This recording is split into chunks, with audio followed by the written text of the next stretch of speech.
건축의 진심인 암센터 매기 센터즈. 놀라지 마세요. 건축의 진심인 암센터가 영국에 있었어요. 홍콩, 도쿄에도 센터가 세워졌는데 왜 한국에는 안 들어왔지? 아. 안녕하세요. 아키니론입니다. 오늘 소개해드릴 건축물은 영국의 각지의 26개의 매기 센터 매기 센터즈라는 암치료 센터입니다. 신기하게도 바르셀로나와 홍콩, 도쿄에도 센터가 있었습니다. 제가 이 센터를 소개하는 이유는 의료 디자인이라는 개념을 만들어서 전통적인 치료의 개념을 바꾸었기 때문입니다. 먼저 원리를 파악하고 디자인 전략을 어떻게 세웠고 건축물에 어떻게 적용했는지 알아보는 시간을 가지겠습니다. 1. 암과 스트레스. 먼저 암과 스트레스에 대한 관계를 설명드리겠습니다. 정신적 스트레스는 호르몬인 코르티솔의 분비를 촉진할 수 있습니다. 단기적인 코르티솔 분비는 면역 반응을 억제하여 염증을 제어하고 자체 면역 반응이 지나치게 활성화되지 않도록 합니다. 그렇지만 코르티솔 분비가 지속적이고 과다하게 이루어진다면 면역 기능이 저하될 수 있습니다. 스트레스는 면역 체계에 영향을 미칠 수 있으며 이는 암 발생과 진행에 영향을 미칠 수 있습니다. 스트레스는 면역 체계의 기능을 저하시킬 수 있고 이로 인해 암세포의 성장과 전이가 더 쉬워질 수 있습니다. 만성적인 스트레스는 염증 반응을 촉진할 수 있으며 만약 염증이 지속적으로 발생하면 암 발생의 위험이 증가할 수 있습니다. 논문을 살펴보면 12가지 암 유형이 심리적 스트레스와 연관되어 있으며 유방암, 대장암 및 폐암, 전립선암, 췌장암이 가장 많습니다. 메커니즘에 관한 증거는 아직 부족하지만 스트레스와 관련된 암 발병은 다양한 스트레스 또는 유형의 상호 작용 및 결합 효과로 인해 발생할 수 있습니다. 스트레스에서 암 발병으로 이어지는 경로는 내분비약 및 면역학을 포함한 생물학적 경로뿐만 아니라 흡연, 알코올 중독, 수면 장애, 건강에 해로운 식단, 낮은 신체 활동 및 관련 비만 현상을 포함한 스트레스 유발 행동 경로로 구성됩니다. 이 조용한 간병인 건축물과 정원. 매기's Cancer Care Centers의 건물과 정원은 암 환자와 그 가족의 복지에 다양한 방식으로 기여합니다. 건물은 대부분 병원과는 다른 가정적인 분위기를 가지고 있으며 환자와 가족이 편안하게 머무를 수 있는 공간을 제공합니다. 이러한 분위기는 환자와 가족의 스트레스를 줄이고 치료에 대한 긍정적인 태도를 유지하는 데 도움이 됩니다. 또한 건물 내부에는 조용하고 안락한 공간이 마련되어 있어 환자와 가족이 개인적인 시간을 가질 수 있습니다. 정원은 자연적인 환경에서 휴식을 취할 수 있는 공간을 제공합니다. 이러한 환경은 환자와 가족의 정서적 안정감을 높이고 스트레스를 줄이는 데 도움이 됩니다. 또한 정원은 환자와 가족이 산책을 하거나 운동을 할 수 있는 공간을 제공하며 이는 신체적인 건강에도 긍정적인 영향을 미칩니다. 따라서 건물과 정원은 매기's Cancer Care Centers에서 암 환자와 그 가족의 복지에 매우 중요한 역할을 합니다. 의료 디자인은 환자에게 매우 중요한 영향을 미칩니다. 의료시설의 디자인은 환자의 치료 경험과 복지에 직접적인 영향을 미치기 때문입니다. 디자인이 잘된 의료시설은 환자와 가족이 편안하게 머무를 수 있는 분위기를 제공하며 이는 환자의 스트레스를 줄이고 치료에 대한 긍정적인 태도를 유지하는 데 도움이 됩니다. 또한 디자인이 잘된 의료시설은 치료 효과를 높일 수 있습니다.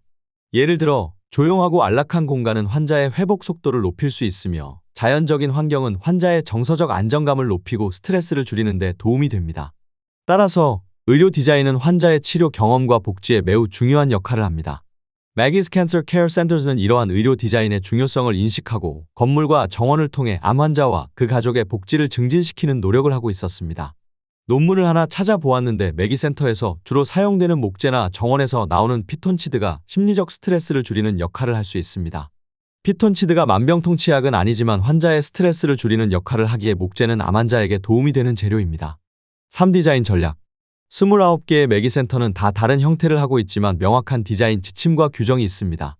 건축물의 안전성, 기능성, 환경 친화성, 시각적 효과 등을 고려하여 건축물의 디자인을 해야 합니다. 이러한 지침과 규정은 건축물의 크기, 모양, 구성, 재료, 색상, 조명 등을 포함하여 건축물의 디자인과 관련된 모든 측면을 다룹니다. 건축물의 용도, 위치, 사용자 등에 따라 달라질 수 있으며 건축물의 디자인을 통해 건축물이 주변 환경과 조화를 이루고 사용자의 안전과 편의를 고려할 수 있도록 도와야 합니다. 29개의 건축물을 한 번씩 쭉 살펴보았는데 29개의 건물들 모두 키 아이디어는 감정이었습니다. 에버딘의 차분하고 평화로운 느낌을 주는 조약돌 모양의 건축물 좋았습니다. 스노에타라는 건축회사에서 설계를 담당했습니다. 프랭크 게리고 참여했는데 던디라는 곳에 스코틀랜드의 전통적인 주거지를 모델로 해서 조용하고 안식처 같은 느낌을 만들었습니다. 파이프라는 곳에 자하 하디드도 설계에 참여했습니다. 마치 검은 석탄 조각 안에 따뜻함과 편안함이 담겨 있는 것을 표현하려 했습니다. 램쿠라스도 글래스고라는 곳에 매기 센터를 디자인했습니다. 자연을 보며 삶에 대한 의욕이 생기게 했고 열정, 편안함, 휴식 같은 느낌을 건축에 담으려 했습니다. 제가 제일 좋았던 건축물은 요크셔의 센터였습니다. 설계는 헤더윅 스튜디오에서 맡아서 했습니다. 목재를 살려서 구조미를 만들어 얻고 외부 디자인을 내부에도 연결시켜 건물에 일체감을 주는 동시에 감동적이고 흥미로운 디자인을 보여주었습니다. 건강한 소재와 에너지 절약 기술이 돋보입니다. 가문비나무 목재로 제작되었으며 석회석고 같은 다공성 재료로 자연 환기가 되어 내부의 습도를 유지합니다. 센터 내부는 자연스럽고 촉감이 좋은 소재, 부드러운 조명, 조용한 사색과 사회적 기회를 장려하도록 설계된 다양한 공간 등 치유 환경에서 사용자를 두게 했습니다. 헤드윅 스튜디오는 또한 건물의 목재 지느러미에서 영감을 받아 중앙 중심부에 있는 코르크와 가공 너도밤나무 목재로 제작된 2개의 테이블을 디자인했습니다. 런던의 바트라는 곳에는 또 다른 감동을 주는 매기 센터스가 있습니다. 스티븐 홀이 설계를 맡아서 그런지 빛, 색, 질감이 풍부했습니다. 건축가의 설명은 이렇습니다. 유리 외관 기하학은 90cm 너비의 수평 스트립으로 북쪽 외관을 따라 있는 주 계단의 기하학을 따르며 주 광장을 향한 투명 유리를 들어 올려주 정문을 표시합니다. 인접한 교회에 확장된 정원으로 이어지는 서쪽에 두 번째 입구가 있습니다. 건물 꼭대기에는 요가, 태극권, 회의 등을 위한 넓은 공간이 열려있는 공공 옥상 정원이 있습니다. 이 건물의 내부 특성은 바닥과 벽을 씻어내는 유색 조명으로 시간과 계절에 따라 변화합니다. 내부 조명은 외관의 반투명 흰색 유리와 함께 컬러 렌즈가 스트리트 바츠 병원 대광장의 이 모퉁이에서 새롭고 즐겁고 빛나는 존재감을 선사할 수 있도록 구성됩니다. 개인적 소감. 건물과 정원이 웰빙에 미치는 영향을 연구하고 최근에는 책도 나왔습니다. 재고가 나오면 한번 찾아서 읽어봐야겠습니다. 개인적으로 아쉬운 점이 있다면 건물 사용 후 평가가 없어서 치유에 얼마나 도움이 되었는지 정량적인 데이터가 없었습니다. 매번 건축에 치유에 힘이 있다는 애매모호한 말보다는 객관적인 데이터나 자료 하나가 어떨 때는 더 설득력이 있지 않을까요? 이상 아키뉴런이었습니다. 앞으로 알차고 재미있는 친환경 소식이나 신경건축 이야기로 찾아뵙겠습니다. 구독해주신 여러분 감사드립니다.